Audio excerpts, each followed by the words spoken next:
What's going on, everybody, and welcome back to Comic Breakdown. In this video, we are jumping into Carnage Reigns Part 4. This will be Red Goblin issue number 5. And before we dive into this, I do want to let you guys know that I've been a little bit busy lately. I've had my kids, all that good stuff, but now they're back home, and we are going to be diving full force into getting caught up on everything that we are behind on. So if you're waiting for me to cover something, don't worry, we're eventually going to get to it. It's just going to take a little bit of time. Now, when it comes to Carnage Reigns, we have seen that Cletus Kasady has really upgraded.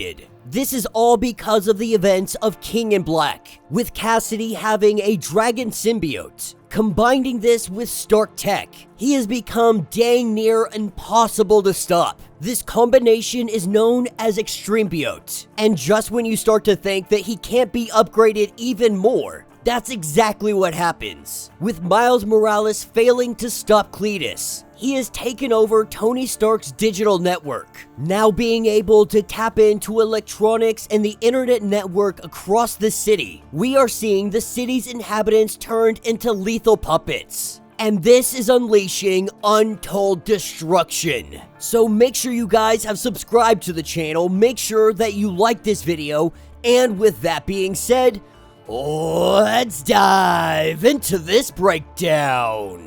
Alright gang, so as we dive into this issue, we are picking up with little Stanley, the brother of Normie. Normie now being the Red Goblin. And Stanley goes up to his mom's phone, because right now there is a call coming in from Uncle Flash. But when Stanley answers this phone, he doesn't find Flash Thompson, he finds Cletus Kasady. And while Cletus Kasady begins to have a little conversation with Stan, Stanley tries to get off the phone, saying that he's not supposed to be talking to strangers. But right now, his mom is in the bathroom. She's taking a little bit of alone time just taking a bath. When Cletus goes on to say that he has a secret, Stanley puts that phone up to his ear, and Cletus Kasady is able to take him over. With little Stanley's eyes turning red, he grabs a knife from the kitchen. He takes that knife, and he gets ready to put it right into his mother. Luckily, Normie was here. Normie staying his hand, grabbing that knife. With Cletus Kasady still on the phone, Normie goes on to ask, "What are you doing and what have you done to my brother?" And when Rascal sees that this is Cletus Kasady, that young symbiote begins to panic. He begins to freak out. And Cletus Kasady, he finds it very interesting that there seems to be a small sliver of himself, an adorable little symbiote. But before this conversation can get any further, there is a giant explosion on the outside. Because right now, this city is turning into a war zone. Cletus Kasady has been taking people over left and right. Young Stanley is not an isolated incident. And while we have Taskmaster, Electro, all of them out there fighting the best they can, this city is falling apart and it is decaying very quickly. That's what takes us over to Stark Unlimited Tower. Nobody knows where Scorpion is right now, but we see that he is in the grasp of Cletus. And right now, Cletus is just toying with him, just playing with him. And as he gets ready to devour Scorpion, that is where Agent Gao comes into play. Being able to make her way inside the tower, she is able to hit Cletus before Scorpion is taken out. At this point, they have uncovered that Cletus Kasady's consciousness, it really seems to be contained in the old Stark escape network. This means that he is largely confined to New York City itself.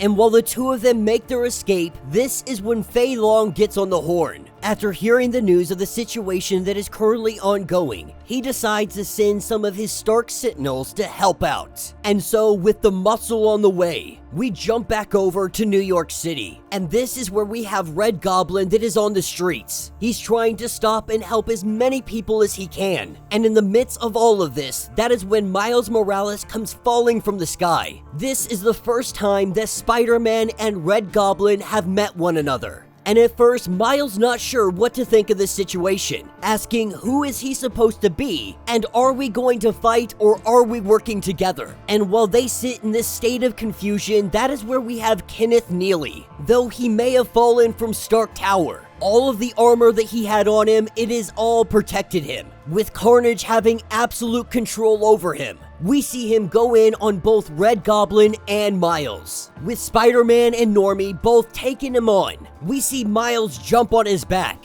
Normie getting thrown around, and at first they think that they're gonna run away. Rascal, to be honest, is completely scared. We gotta remember, he's a clean slate. He's a newborn symbiote, and facing against the likes of Carnage, Rascal is terrified. But Normie holds his ground. He tells Rascal that we have to help Spider-Man, with Normie jumping in as Miles is about ready to get his head freaking bit off. Normie grabs hold of Kenneth, and this is where we see a very unique ability. He begins to absorb any bit of Carnage that is on Kenneth.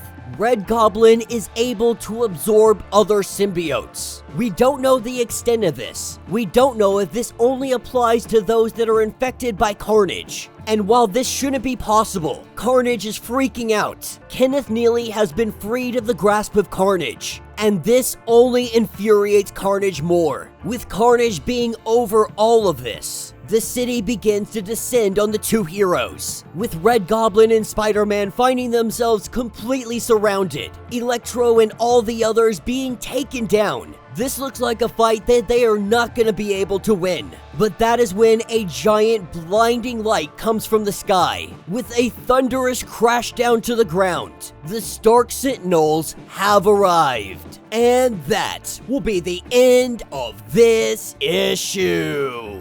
So let me know what you guys think down in the comments. So far, this has been such a fun run. This Carnage Reign event has really been enjoyable. Now, while we're not getting much information on what is going on with the actual Carnage, he's out there trying to be a god, trying to ascend past what he is. But we have Cletus Kasady that is out here doing his own thing, essentially taking over New York City as a whole. But what I think I love most is Red Goblin. Normie and Rascal have really just taken over the whole scene. It's such a fantastic concept. The idea of Rascal being a newborn symbiote, Normie trying to find his way in the world. Though I'm not a huge fan of Carnage being passed around from person to person to person. With pieces of Carnage all over the place, it feels a little bit convoluted. But when it comes to Red Goblin, when it comes to Normie, I think, at least for me, I make an exception for this. While I'm not a fan of Carnage being all over the place, I do like the idea of Normie having his own symbiote, of this young hero trying to find his way in the world